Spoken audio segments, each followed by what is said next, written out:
नमस्कार, India news Haryana देख रहे हैं आप। मैं हूं आपके साथ वर्षा राय। आइए बुलेटिन की शुरुआत करते हैं फटाफट खबरों से। प्रधानमंत्री नरेंद्र मोदी 30 मार्च 2022 को 5वें BIMSTEC शिखर सम्मेलन में हिस्सा लेंगे।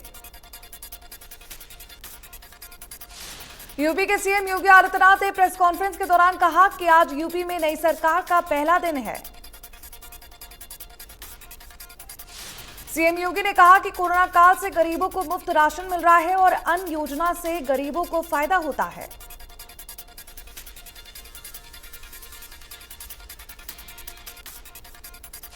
सोनिया गांधी ने आज पार्टी के सभी महासचिवों की एक मीटिंग बुलाई है। इस मीटिंग की अध्यक्षता कांग्रेस के संगठन महासचिव केसी वेणुगोपाला करेंगे। इस बैठक में संगठनात्मक चुनाव, पार्टी के सदस्यता अभियान और मौजूदा राजनीतिक हालात पर चर्चा करने के अलावा आंदोलनकारी कार्यक्रमों की योजना बनाई जाएगी। रूस यूक्रेन की जंग का आज 31वां दिन। यूक्रेन के राष्ट्रपति जेलेंस्की ने कहा कि हम युद्ध विराम के लिए बातचीत करने के लिए तैयार हैं, पर अपनी 1 इंच जमीन नहीं देंगे। यूक्रेन में नागरिक ठिकानों पर रूसी हमलों से काफी कुछ तबाह हो गया है। इसमें बच्चे भी शामिल हैं, जिनके शरीर गोलियों के छर्रों से कटे हुए हैं और लाशों को सामूहिक कब्रों में ढेर कर दिया गया था। संयुक्त राष्ट्र मानवाधिकार उच्चायुक्त ने पुष्टि की है कि युद्ध शुरू होने के बाद से 90 बच्चों सहित कम से कम 1035 नागरिक घायल हुए हैं। रूस के सैन्य जनरल स्टाफ के उप प्रमुख ने बताया कि यूक्रेन में 1351 रूसी सैनिक मारे गए हैं और 3825 रूसी सैनिक घायल हुए हैं।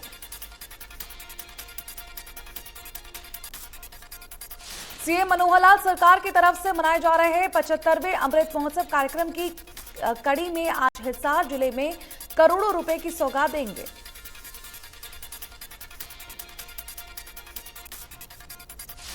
सीएम मनोहर लाल रोहनाथ गांव पर नाटक मंचन दास्तान-ए-रोहनाथ देखेंगे। इसके अलावा एक और गांव मंगाली का दौरा भी करते हुए नजर आएंगे। मुख्यमंत्री चौधरी चरण सिंह हरियाणा कृषि विश्वविद्यालय परिसर में डॉक्टर मंगल सेन कृषि विज्ञान संग्रहालय, मदन लाल बहुउद्देशीय हॉल और सादरपुर नवनिर्मित 33 kV सब स्टेशन का उद्घाटन भी करेंगे। कल हिसार के मंगाली में सीएम मनोहर लाल राजकीय महाविद्यालय का शिलान्यास भी करेंगे। डिप्टी स्पीकर रणबीर गंगावर ने ये जानकारी दी है। हरियाणा में आम आदमी पार्टी के बढ़ते जनाधार को पूर्व शिक्षा मंत्री गीता भुक्कल ने केवल आम पार्टी का प्रचार बताया है। गीता भुक्कल ने कहा कि अपने आप को आम आदमी पार्टी की सरकार बनाने वाली आप पार्टी राज्यसभा में अपने खास आदमियों को भेज रही है। गीता भुक्कल ने झज्जर जिला मुख्यालय मौजूदा कुछ अधिकारियों और नगर परिषद के अधिकारियों के भ्रष्टाचार मामले को लेकर भी विधानसभा में उठाने की बात कही है। चौधरी बीरेंद्र सिंह की तरफ से चौधरी ओम प्रकाश चौटाला पर दिए गए बयान पर जेजेपी प्रधान महासचिव दिग्विजय चौटाला ने कड़ी प्रतिक्रिया दी है। दिग्विजय चौटाला ने कहा कि ओपी चौटाला पर चौधरी बीरेंद्र सिंह को इतनी ओछी टिप्पणी नहीं करनी चाहिए और इसके लिए उन्हें माफी मांगनी चाहिए।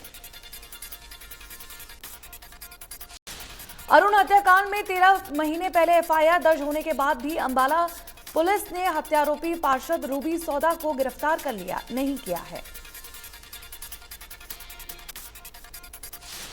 इसी बीच एसएसपी पूजा डाबला ने बेतुका बयान देते हुए कहा कि हत्यारोपी पार्षद रूबी सौदा पर कार्रवाई लाई डिटेक्टिव टेस्ट भी किया जाएगा।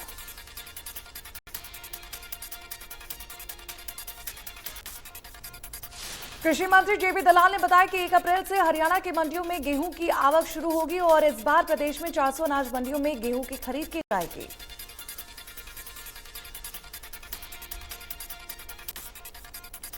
वहीं गेहूं खरीद को लेकर प्रशासन की ओर से तैयारियां शुरू कर दी गई हैं। गेहूं खरीद में किसी भी तरह की कोई परेशानी ना हो, इसको लेकर संबंधित अधिकारी लगातार बैठक कर रहे हैं।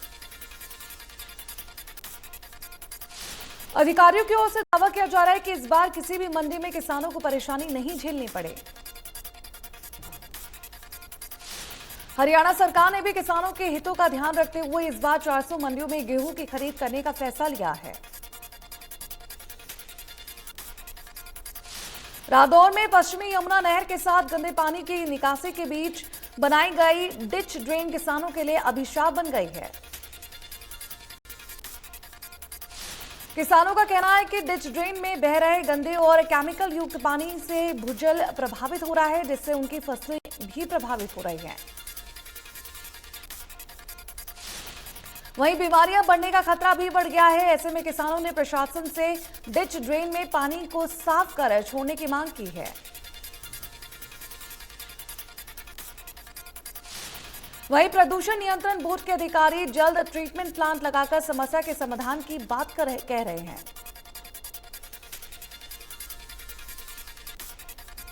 सिरसा के चौधरी देवीलाल विश्वविद्यालय में 50वीं सीनियर नेशनल पुरुष हेडबॉल चैंपियनशिप संपन्न हो गई है। प्रतियोगिता में पंजाब ने दिल्ली को 22 और 21 के अंतर से पराजित कर चैंपियनशिप पर कब्जा कर लिया है।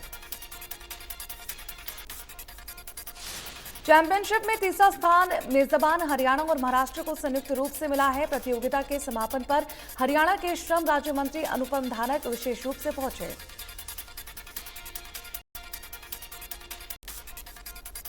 इस दौरान जिला प्रोजेक्ट कोऑर्डिनेटर करमवीर डागर ने बताया कि महिला एवं बाल विकास विभाग की तरफ से ब्लॉक स्तर पर महिलाओं के खेलकूद प्रतियोगिता आयोजित की गई है। वहीं महिला एवं बाल विकास विभाग की सुपरवाइजरी पूनम तेवतिया ने बताया कि प्रतियोगिता का उद्देश्य ग्रामीण क्षेत्र की महिलाओं को खेलों की तरफ अग्रसर करना है। घरौंडा में राजकीय मॉडल संस्कृति सीनियर सेकेंडरी स्कूल में विधायक हरविंद्र कल्याण ने एलिमेंट्री ब्लॉक स्कूल के मुख्य द्वार और लाइब्रेरी का उद्घाटन किया है। विधायक ने कहा कि भवन तैयार होने से छठी से छात्रों को अच्छा स्थान मिला है। वहीं लाइब्रेरी छात्रों के ज्ञानवर्धन का काम करेगी।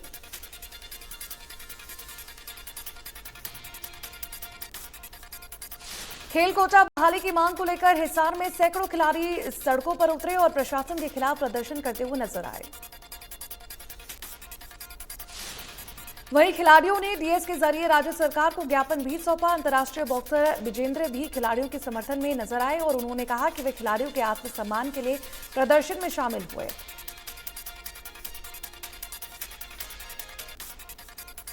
हरियाणा सरकार के फैसले पर रोडवेज से रिटायर्ड कर्मचारी रोडवेज बसों में मुफ्त सफर नहीं कर पाएंगे, जिसको लेकर हरियाणा रोडवेज के रिटायर्ड कर्मचारियों में खासा रोष है।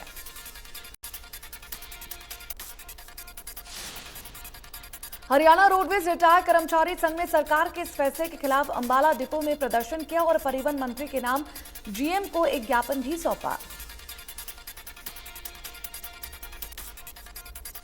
भिवानी में बढ़ती महंगाई और नगर परिषद में हुए कथित भ्रष्टाचार के विरोध में कांग्रेस कार्यकर्ताओं ने जोरदार प्रदर्शन किया।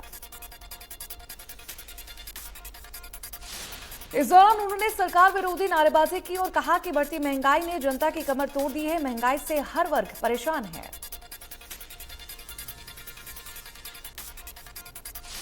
सर्व कर्मचारी संघ ब्लॉक नारनौत की संस्कृत महाविद्यालय में 28 और 29 मार्च की राष्ट्रव्यापी हड़ताल के लिए सभी विभागों के कर्मचारियों की कन्वेंशन की गई है। इस दौरान कर्मचारी नेताओं ने सरकार के खिलाफ जमकर नारेबाजी की और रोष प्रदर्शन किया। मीटिंग में सभी विभागों के कर्मचारियों ने भाग भी लिया। हरियाणा कर्मचारी महासंघ से जुड़ी बिजली कर्मचारियों की एकमात्र संघर्षरत यूनियन HSEB वर्कर यूनियन के बैनर तले लगातार पिछले 16 दिनों से प्रदर्शन कर रहे हैं। कर्मचारियों ने बिजली निगम की सभी डिवीजनों पर अपने निर्दोष कर्मचारी साथी जेई माजिद खान की बहाली की मांग को लेकर दिन भर बिजली दफ्तरों पर गजरते हुए अपना विरोध जताया।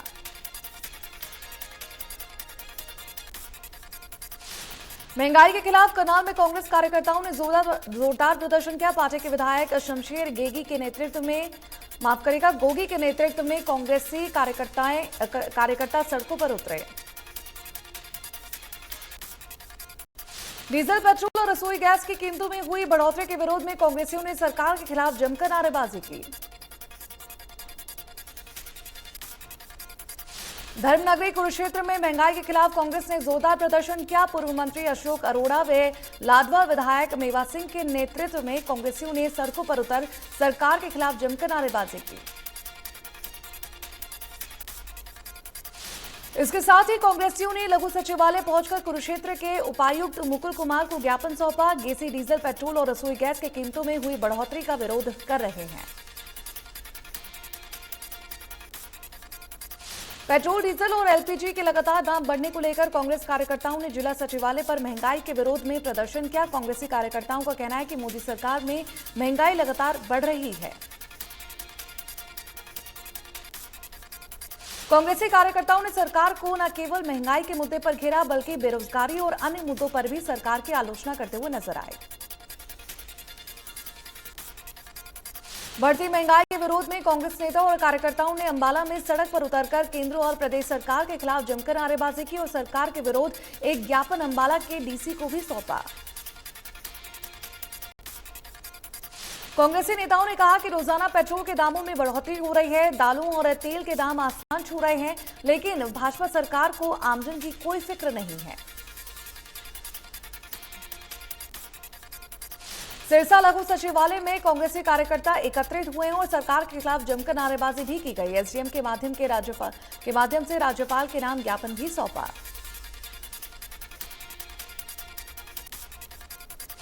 कांग्रेसी नेताओं का कहना है कि यदि सरकार ने महंगाई पर लगाम नहीं लगाई तो कांग्रेस पार्टी सड़कों पर उतरकर इससे भी बड़ा ज्यादा आंदोलन करेगी।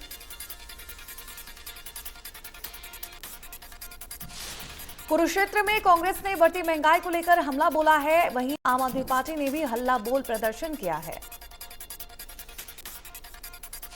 आम आदमी कार्यकर्ताओं ने पिपली थर्ड गेट मुख्य सड़क को लेकर रोष प्रदर्शन किया। उन्होंने कहा कि सड़क के निर्माण न होने से दर्जन से ज्यादा लोग मौत के शिकार हो चुके हैं। रेवाड़ी में विधायक चिरंजीवी राव ने कहा कि तेल की कीमतों और महंगाई ने आम जन की कमर तोड़कर रख दी है और रसोई गैस ने तो रसोई का बजट भी खत्म कर दिया है। उन्होंने रेवाड़ी में पेयजल समस्या के लिए भी सहकारिता मंत्री को उत्तरदायी ठहराया हुआ है और कहा कि रेवाड़ी में पानी की समस्या नहीं है।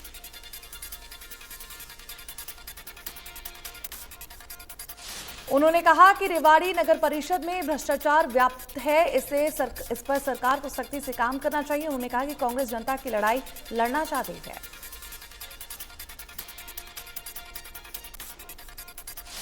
जींद जिले में मेडिकल अधिकारियों के 143 पद खाली है। सर्जन के 8 में से 5 पद और स्टाफ नर्स के 122 पद पर रिक्त हैं। चिकित्सकों की कमी के कारण मेडिकल ऑफिसर से डिप्टी सिविल सर्जन का कार्य लेना पड़ रहा है।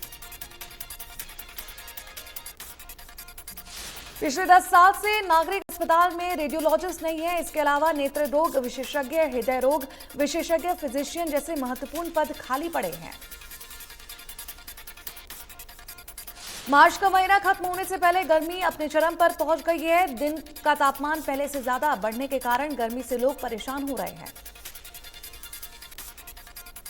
सरकारी हॉस्पिटल में मरीजों की संख्या एकदम से बढ़ने लगी है। जहां इन दिनों 2000 मरीज होते थे, लेकिन अब 3 से 3500 मरीज हो गए हैं।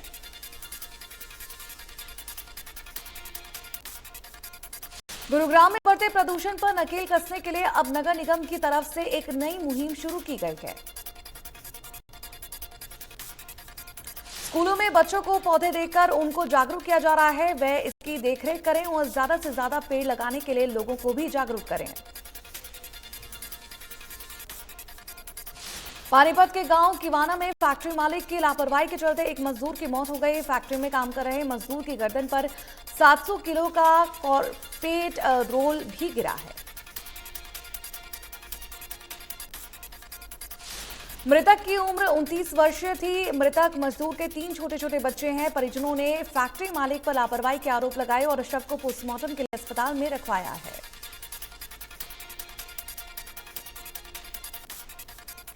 दो भाइयों के झगड़े में एक की पत्नी ने देवर के खिलाफ छेड़छाड़ की शिकायत की, तो वहीं दूसरे की पत्नी ने जेठ के खिलाफ बलात्कार करने की शिकायत भी दी। वहीं भाभी के साथ बलात्कार की शिकायत में शर्मिंदा होकर युवक ने बल्लभगढ़ के महिला थाना में पुलिस और परिजनों के सामने जहर खाकर आत्महत्या कर ली। मृतक युवक का पोस्टमार्टम करवाकर पुलिस ने आरोपी भाई और उसकी पत्नी के खिलाफ आत्महत्या के लिए मजबूर करने की धाराओं के तहत मामला दर्ज कर लिया है।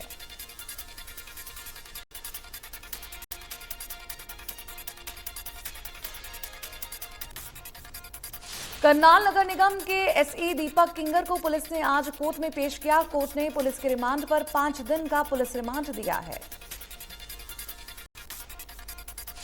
रिमांड के दौरान एसई से विस्तार से पूछताछ की जाएगी। इस मामले में अब तक 3 लोगों की गिरफ्तारी हो चुकी है। तीनों को न्यायिक हिरासत में भेजा जा चुका है।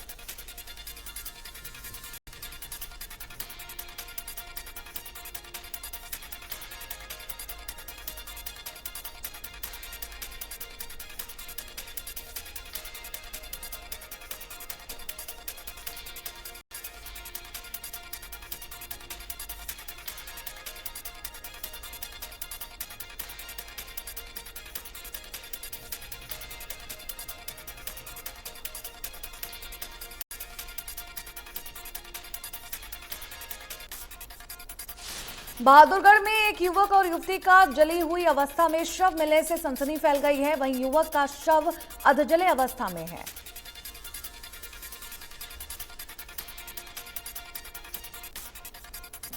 तो वहीं युवती का शव पूरी तरह से जलकर कंकाल बन चुका है। घटना की सूचना मिलते ही पुलिस मौके पर पहुंची और मामले की जांच में जुट गई है। आशंका जताई जा रही है कि दोनों की हत्या के बाद शवों को फोरेंसिक टीम ने भी मौके का मुआयना किया। जज्जर के गांव में युवक किसान के अज्ञात कारणों के चलते मौत हो चुकी है। पुलिस के मुताबिक मृतक अपने खेतों में गया था और वहां बने कमरे में बेहोशी की हालत में मिला। पीजीआई ले जाने के दौरान उसने दम तोड़ दिया। पुलिस ने किसान के शव का नागरिक अस्पताल में पोस्टमार्टम कराने के बाद शव परिजनों को सौंप दिया। जींद में राजस्व विभाग के पटवारी को 2000 की रिश्वत लेते हुए पकड़ा गया। नेशनल हाईवे में आई जमीन के मुआवजा फाइल को पास करने की एवज में रिश्वत ली थी। बल्लभगढ़ के गांव फतेहपुर बिल्लौच में एक महिला की संदिग्ध परिस्थितियों में मौत हो गई। शव को पोस्टमार्टम के लिए अस्पताल में भिजवाया गया। भाई के पक्ष का आरोप है कि उनकी बेटे की हत्या की गई, जबकि पुलिस इस मामले में जांच के बाद ही कुछ बताने की बात कह रही है। गुरुग्राम पुलिस ने हथियार बनवाने वाली फैक्ट्री का भांडाफोड़ किया है। उत्तर प्रदेश में चलाई जा रही फैक्ट्री से हथियारों को सप्लाई किया जा रहा है। आरोपी इन अवैध हथियारों को दिल्ली, एनसीआर समेत कई राज्यों में सप्लाई करते थे। बहरहाल गुरुग्राम पुलिस ने 2 आरोपियों को गिरफ्तार कर मामले का खुलासा किया है। फतेहाबाद के अशोकनगर इलाके में सरकारी स्कूल के बाहर एक छात्र ने अपने दूसरे साथी पर चाकू से हमला किया है।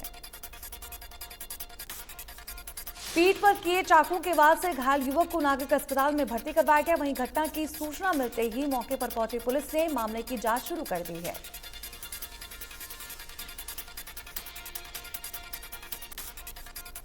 गुरुग्राम के बिलासपुर में चोरों ने मोबाइल की दुकान का ताला तोड़कर इलेक्ट्रॉनिक सामान और नकदी पर हाथ साफ किया।